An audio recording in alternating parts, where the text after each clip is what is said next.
Hi friends, welcome to Shweta's kitchen. అందరూ ఎలా ఉన్నారండి? నేనైతే చాలా బాగున్నాను. ఇంట్లో పనుల వల్ల రెగ్యులర్గా వీడియోస్ పెట్టడం కుదరట్లేదండి. అయినా మీకోసం ఒక కొత్త రెసిపీతో మీ ముందుకు వచ్చేసానండి.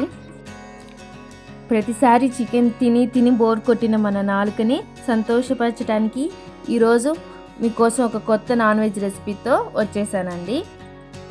ఏమిటని అనుకుంటున్నారా? అదేనండి, కౌజుపిట్ట ఫ్రై. నేను చెప్పినట్టు చేసి చూడండి, చికెన్ కంటే ఎంతో టేస్టీగా ఉంటుంది.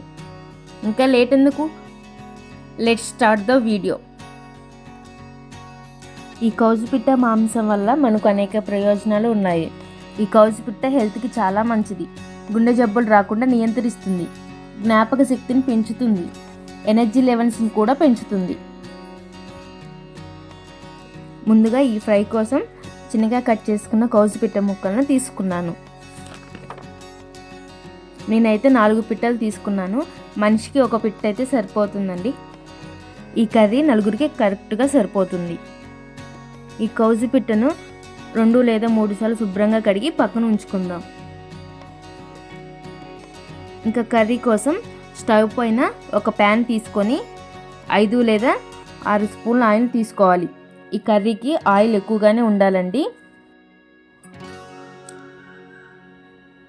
ఆయిల్ ఎక్కువగా ఉంటేనే కర్రీ టేస్టీగా ఉంటుంది. ఇప్పుడు ఆయిల్ బాగా వేడయ్యాక ఫ్రెష్గా చేసుకున్న అల్లం వెల్లుల్లి పేస్ట్ వేసుకోవాలి. ఈ అల్లం వెల్లుల్లి పేస్ట్ని పచ్చి వాసన పోయే వరకు వేయించుకోవాలి.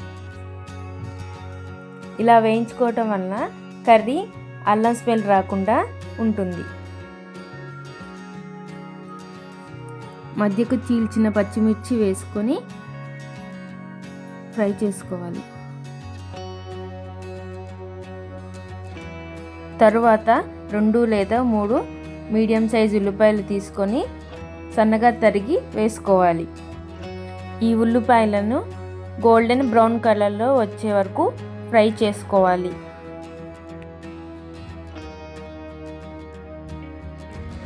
ఇప్పుడు 1 టేబుల్ స్పూన్ సాల్ట్ వేసుకోవాలి.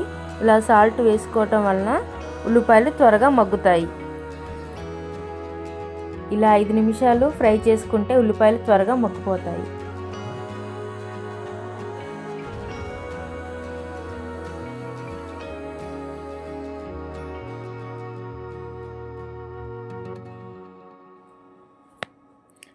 ఇలా ఉల్లిపాయలు పూర్తిగా మగ్గిన తర్వాత మనం ముందుగా కడిగి ఉంచుకున్న కౌజుపిట్ట ముక్కలను వేసి బాగా కలిపి మూత పెట్టుకొని మగ్గించుకోవాలి.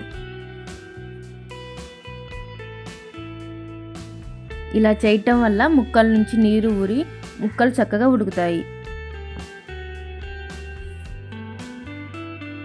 సపరేట్గా నీరు పోయాల్సిన అవసరం లేదండి.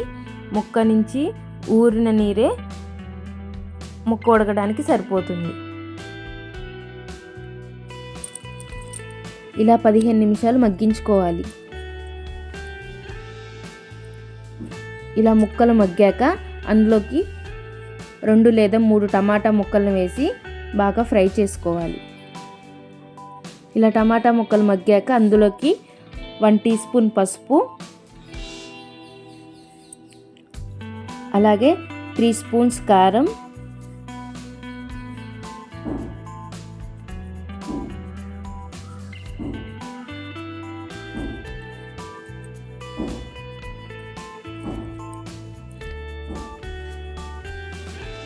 రుచికి సరిపడా సాల్ట్ వేసి ఉప్పు కారం ముక్కలకు పట్టేలా బాగా కలుపుకోవాలి. ప్రతి వారం చికెన్లు మటన్లు తినేవారికి ఇలా ఒకసారి స్పైసీగా చేసి పెట్టండి.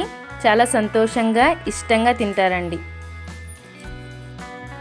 ఈ కర్రీ టేస్ట్లోనే కాదండి, హెల్త్కి కూడా చాలా మంచిది.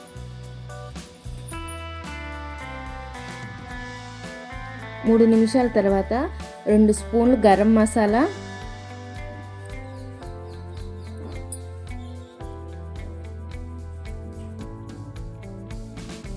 అలాగే 2 స్పూన్లు ధనియా పౌడర్,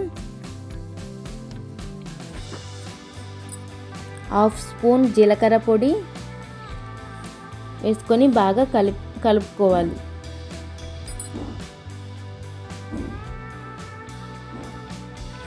మసాలాలు మొత్తం ముక్కలకు పట్టేలా బాగా కలుపుకోవాలి.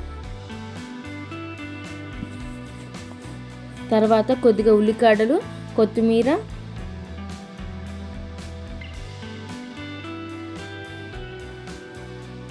ఇంకా కరివేపాకు వేసి కొద్దిసేపటి తర్వాత స్టవ్ ఆఫ్ చేసుకోవాలి.